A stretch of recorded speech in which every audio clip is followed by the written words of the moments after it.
It's 5 o'clock. This is WPBF News 25, where you come first.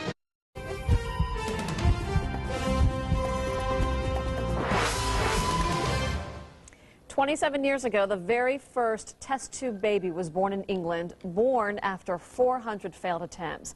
Technology has come a long way since then. Kristen Hoke has more on why many families in our area are saying yes to science to help them have children. Jody was blessed with Justin. I highly recommend any young couple who is having infertility issues to go through in vitro in this process, because he's proof that it does work.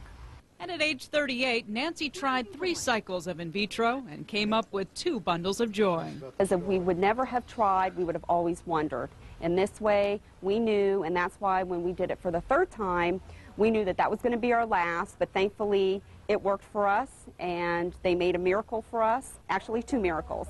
In vitro fertilization can be a new chance for couples struggling to have children. This is Bennett Levy-Guerrero and Eliza Levy-Guerrero, who are now 6 months old.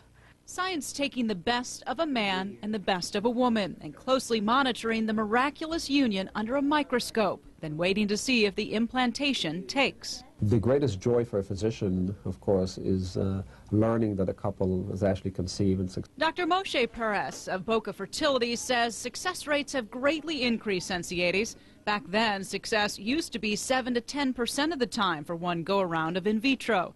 Now one cycle may work almost 50% of the time. And for women having to give themselves hormone injections, the needles are much easier to use now.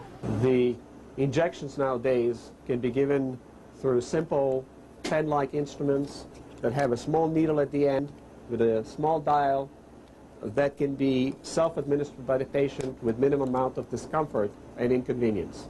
These couples say in vitro may take time and patience, but the payoff is priceless. Just changed our lives, and this is why we would do this again. Kristen Hoke, WPBF News 25.